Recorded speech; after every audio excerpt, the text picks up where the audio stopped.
Episode 10 of Season 1. Believers. I will say, just off the bat, quite a contrast from how I viewed it in youth versus how I'm viewing it today. Yeah? In youth, I was like, those crazy aliens and their religious beliefs. And today, I'm just like, that egomaniacal doctor and his disregard for parental rights. Yeah. Like, this is a tough one. This, to me, was one of the more Star Trekian episodes of Very Babylon much 5. so. A morality tale. It's a morality tale. It's an episode of the week. You could remove it from the show entirely, and it would have no bearing on where the show goes. But you do get some really interesting themes, which Straczynski loves. There's a fly in here. There is a fly in here. Straczynski loves complicated themes. It's, with what was the name of that villain from the last one? Oh gosh, I can't remember. No. Something about like Life Giver. Yeah. So that was like, what would you do about Hitler? So he loves these complicated moral questions of, okay, if Hitler actually had something valuable to give humanity, what would you do? Well, let's tell that in science fiction. And now it's, okay, here's where the morality of these faith-based people come up against the morality of a doctor, and who's right? Yeah. Very difficult question. So this is my first note that I took is the phrase "food animal." Food animal is my favorite. I called you a food animal yesterday. Did you see my reply you hours later? Yeah. I was like, I just finished watching B5. Now I know why you called me a food animal. Yes. Raffle emoji. Yes, raffle emoji. So, this alien race, who I've already forgotten the name of, me too. It's irrelevant. They don't ever come back in. Nope. Or if they do, well, shame me later. Yeah. But yeah, they have a deeply held spiritual belief that cutting open a spirit-filled being releases their spirit, basically making them a shell or a demon-filled host. And the only thing you can cut are food animals because they don't have spirits. So yeah, they are one of the chosen, born of the egg. Born of the egg. Yep. Mm-hmm.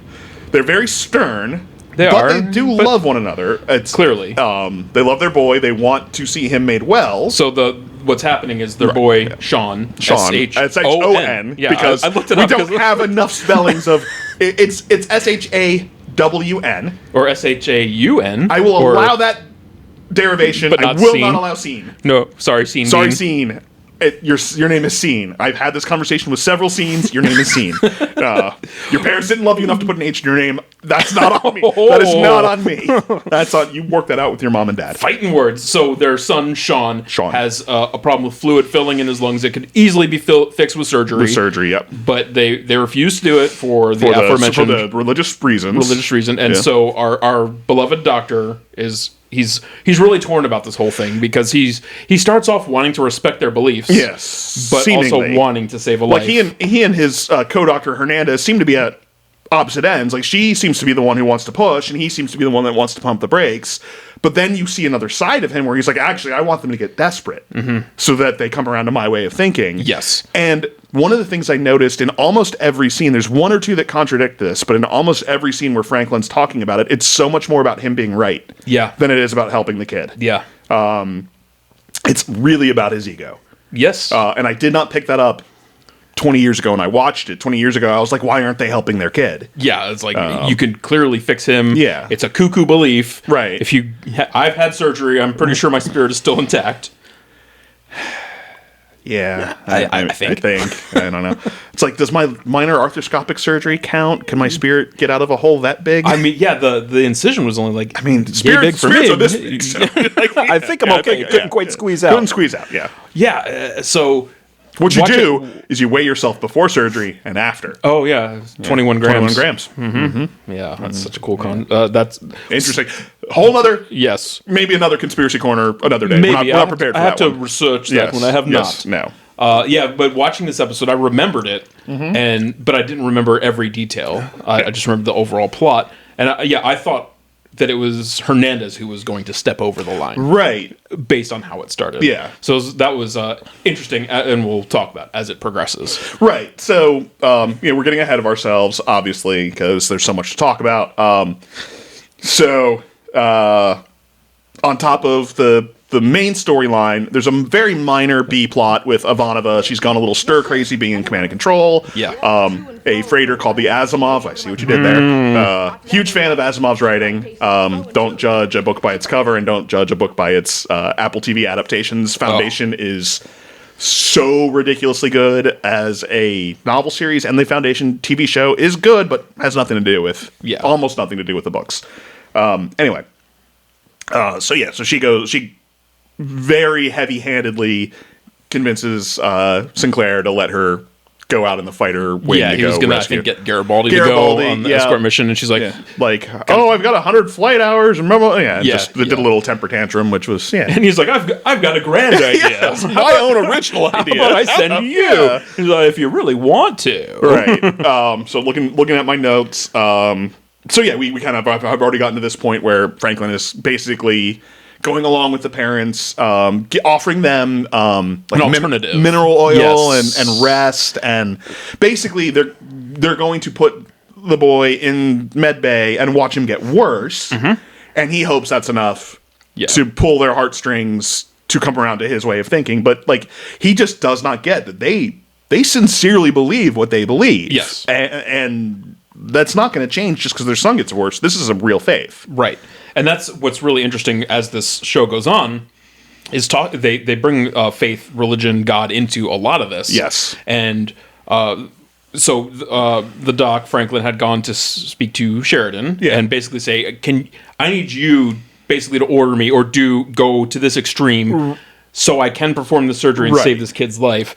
And he's like, well, I don't want to do that. That sets a precedent. Right. And then he's like, well, you already set that precedent by operating on Kosh and he was like, yeah, but his something was like, that's the head of the camel in the tent, and if I do this, that's the whole camel. That's the whole camel. And you can also see, he was trying to avoid the equivalent of an international incident. Right. So Babylon 5 is an Earth base. Right. So but they're letting... If Kosh died, he was worried that the Vorlons would retaliate. And now if they intervene helping this less powerful species, he's worried that they're going to see Earth as meddling, as overextending. You come here, then you're under Earth law. You're under Earth. Yeah. Your laws, your values, your faith are meaningless here. You have to follow do what humanity does. So that was interesting. And so at the same time, if I'm jumping ahead of what you have, let me know. No. The parents then also go to Sinclair, and they're basically saying, we don't want this to happen. Right. And if the doctor does this, we're going to kill him. Yeah. If he right. We're going to kill Franklin. They make it very clear, the father makes a vow that, if they operate on my boy, I will kill Franklin. Yes. And he didn't say it, aggressively. It was just very matter of fact. Matter of fact.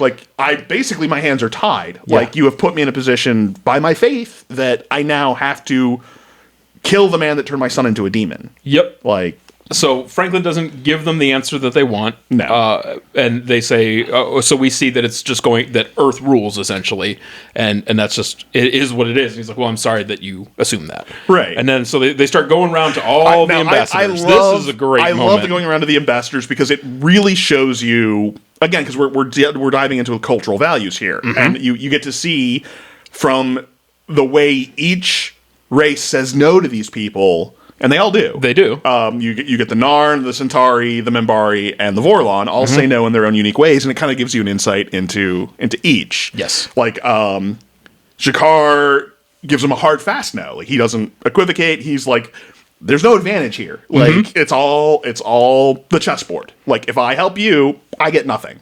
Right, and then when they get to Londo, he's like, "Yeah, I can do this, but the financial costs, the bureaucracy, and it's it's going to take months. It's going to take months and a lot of money. Yeah, right. So it's like, okay, that's no good. Right, and that's very Centauri. That's the dying republic that is all built on bureaucracy and money. But we get my favorite, maybe not my favorite, top 10 for sure. Koshisms. Oh yeah, I wrote it down. I use it in life all the time. The avalanche has started. The Pebbles no longer get to vote, or whatever. The avalanche has already started. It is too late for the Pebbles to vote. Yeah. The avalanche has already started. It is too late for the Pebbles to vote.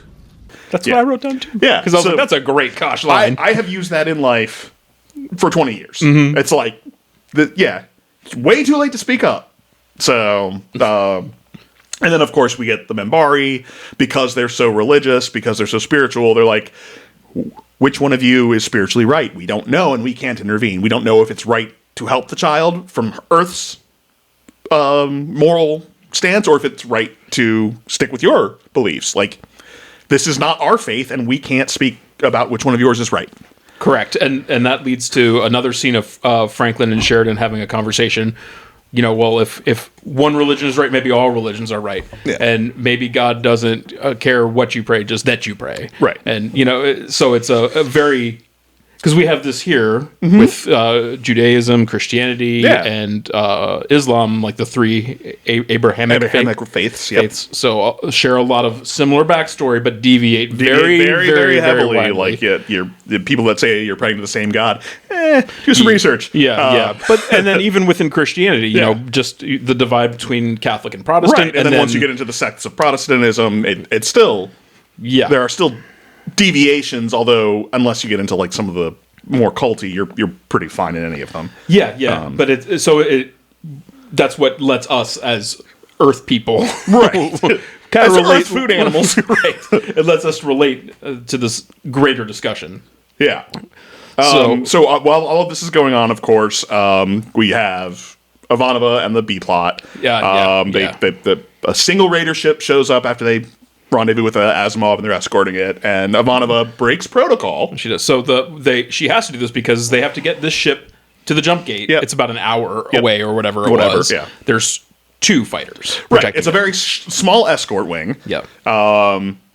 And it would be protocol to stay with the freighter and her wingman. But she's like, if I don't take out this one raider ship, it could get into past our jamming range and could signal for backup. So I got to go break protocol and take it out, which kind of sets up the how 2 main characters are breaking protocol. Yes, and to wildly different results. Yes, indeed. I don't know if we're gonna stick with her story or move on. I mean, the show jumps around, so wherever you go.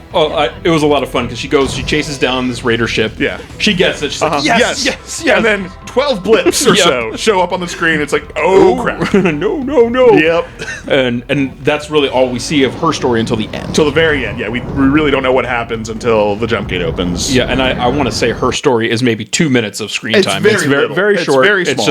It's just cutting between this deeper, heavier story. Right. It's to give the audience a little room to breathe. Indeed. Because we need it with how heavy the stuff is. So, as we alluded to earlier, Franklin chooses to operate outside of the parents' wishes. Hernandez decides to back him up. So, they operate. The boy is 100% healthy. He says he doesn't feel any different Doesn't inside. feel any different. Doesn't feel like he lost his spirit. And the parents come in and reject him completely. Like as if they have seen a demon among them. The father pulls a knife out. The kid is like crying, protecting his mom, datya. And it's like protecting his wife from the demon, and like they even say that demon, and then so Franklin has to comfort the child. Say it's okay, you're still you did not lose your spirit. Right, you did nothing wrong. You're fine. So then Sinclair gives Franklin a epic level chewing out, and Franklin gets on his high horse about how right he was, and I did the right thing, and then they get called down to the medical bay. They say we think you should both come here. They get there. Parents are there. Right. They have their Amoda robe. Right, for the robe for the long travel. So they're like, we're here to accept the boy. Blah, right, blah, blah, and we cannot thank you or forgive you religiously, but if we were allowed to, we would. So it seems like everything has gone Franklin's way. They leave. He turns to Sinclair and he's like, "I'm waiting." Yeah, I'm waiting for the apology. Apology. Yeah, like so humble. So Hernandez was tasked with researching their history, that alien race. Yeah, and she's like, "Well, I finished my research. Here's the stuff." And he's like, "Oh, there's that thing. Oh, there's that thing. Oh, there's the Amoto robe." And then then it dawns on him what the long journey is. And, he runs down to the parents' quarters. He's pushing his way through. Gets there. You see the boy has expired. The parents are there. The parents have sent him on his way because he wasn't their son anymore. That was a demon, and they did their religious duty. And, it completely broke Franklin. Yep. And, it was definitely any action he did or did not take, the boy would have died. Yeah, and that's what Sinclair had said to him. Yeah. He was talking, he's like, what would have happened had you not operated? Right. And he didn't answer. He's like, well, the boy would have died. Right. And he was like, well, these are just words. These are just words. Right. Is what Franklin was saying to Sinclair, because it gave him no comfort. He knew he had violated their trust. Mm-hmm. He had stepped over his bounds. He was willing to offer his resignation at that point, but Yes. this was, I think, kind of his proving as because he's new to the station. He replaced the doctor from the pilot who operated on Kosh. So this was kind of his showing Sinclair and showing everyone who he is. Yeah. And I think Jeff was just like, okay, well, now that you've made this massive mistake and learned from it, replacing you is going to be way more work than keeping you humbled. Yeah. So Yeah. a humbled Dr. Franklin is much more valuable than a new doctor. And So, that's excellent leadership on Sinclair's part. Yep. And Sinclair's a great leader. It's unfortunate that the actor doesn't get to stay with us, but Yeah. yeah, still, I mean, it's not like Sheridan's bad in any way. No. I love Sheridan. I prefer Sheridan, but Yeah. that So- might just be because we got some awesome seasons with him. So we have all this heavy stuff, and then Yeah. we cut back to the Launchcraft from the Asimov docking on Babylon Yes. 5. Right. And we see Ivanova. Right. And Popping out. Garibaldi chews her out a bit because her fighter is going to have to be worked on for weeks or Yeah, something like that. like that. Yeah, it was like, 'Cause she like, really what happened banged out it there? up. She's like, nothing. Nothing. Yeah. Really? Because your fighter is going to be in maintenance for weeks. Like, yeah. So she got away by the skin of her teeth. But again, it was the contrast. We see a boy coming off of the passenger Right. ship, reunited with his parents, who are just loving So on again, him. it's this contrast between the two stories. So both Ivanova and Franklin disobeyed orders, both involving Children, civilians, and they got wildly different results. Which, when you think about like Star Trek, the Prime Directive, stuff like that, like it, violated all the time for the sake of the moral good or whatever. But I loved this in Babylon 5 because it shows you the real world. Yeah. It shows you that you can't know in advance if breaking the rules is going to be good or bad. And both these characters broke the rules, and one got a terrible result and one got a great result. Yep. And they both did it out of moral conviction. And just like real life, Yeah. you cannot know your result. You can only know your intent. Yes. And I, again, love this show. Absolutely. And this is what you get in an episode of the week. I know. Put yourself in Yeah. Franklin's position. You're a doctor. You Right. took that Hippocratic oath to save a life no matter what. Right.